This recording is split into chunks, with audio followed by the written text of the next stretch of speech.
Armenia বাংলাদেশের সবচেয়ে জনপ্রিয় একটি দেশ হচ্ছে বর্তমান সময়। এই ভিডিওর মাধ্যমে আমি সকল প্রতারণার সমাধান করে দিব। বাংলাদেশ থেকে বিগত কয়েকদিন যাবত আমাকে কিছু মানুষ ভিসা, স্টিকার ভিসা, তারপর হচ্ছে ই ভিসা এগুলা পাঠাইছে এবং অনেক এজেন্টরা আমার সাথে যোগাযোগ করছে যারা কিনা তাদের সাথে কন্ট্যাক্ট হয়েছে ই ভিসা এবং স্টিকার ভিসা করে দিবে। কিন্তু এটাই সত্য যে বর্তমান সময়ে বাংলাদেশের জন্য ই ভিসা স্টিকার ভিসা কোনো কিছুই সম্ভব না। অনলি একমাত্র হচ্ছে টিআরসির মাধ্যমে বাংলাদেশ থেকে আসতে পারবে এবং টিআরসির এই ডকুমেন্ট সবকিছুই আপনার অনলাইনে থাকবে। অনলাইন থেকে সকল কিছু আপনার ডকুমেন্ট আপনি দেখতে পাবেন।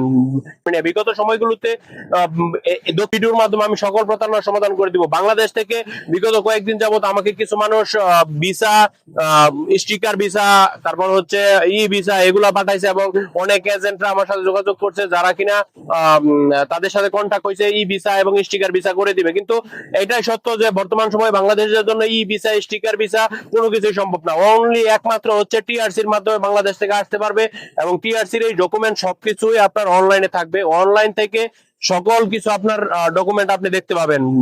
ইন্দোনেশিয়ার যে দেশগুলো ছিল সৌদি আরব, দুবাই, ওমান, কাতার এগুলো বন্ধ থাকার কারণে বর্তমান সময়ে প্রচুর পরিমাণে লোক আর্মেনিয়ার দিকে ঝুঁকছে। তবে এই ঝুঁকাকে কেন্দ্র করে, এই জনপ্রিয়তাকে কেন্দ্র করে কিছু অসাধু চক্র, দালাল চক্র এটা নিয়ে ব্যাপক প্রতারণা করতেছে। তবে আজকের এই ভিডিওর ব্যাংক জমা থেকে শুরু করে অনলাইনে চেক থেকে শুরু করে সকল কিছু, এবং এটা ওয়ার্ক পারমিট ভিসা, এটা আপনি চাইলে চেক করতে পারবেন। এইটার মাধ্যমে বাংলাদেশ থেকে বিএমএটি করে ফ্লাইট করতে পারবেন। আর্মেনিয়াতে কি কি ধরনের কাজ আছে বর্তমান সময়ে? আর্মেনিয়াতে কনস্ট্রাকশন এবং হোটেল, রেস্টুরেন্ট এবং কি ফ্যাক্টরিতে প্রচুর পরিমাণে কর্মী চাহিদা রয়েছে।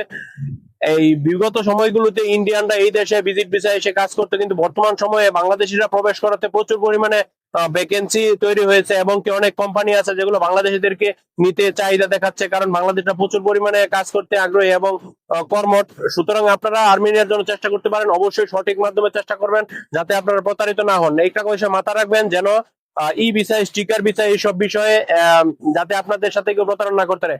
সবচেয়ে বিষয় যেটা গুরুত্বপূর্ণ তা হচ্ছে আপনাদের যখন ব্যাংকে জমা হবে অবশ্যই আপনারা ব্যাংক জমার স্লিপ নিবেন যাতে বুঝতে পারবেন আপনাদের ফাইল জমা হয়েছে। ওকে, সবাইকে ধন্যবাদ এবং আমার এই ভিডিওটি সবাই ফলো করবেন এবং আমার এই চ্যানেলকে সাবস্ক্রাইব করবেন এবং হচ্ছে আমার এই পেজকে ফলো করে সাথে থাকবেন। এই ভিডিওটি শেয়ার করবেন যাতে সবার উপকারে আসতে পারে। আসসালামু আলাইকুম।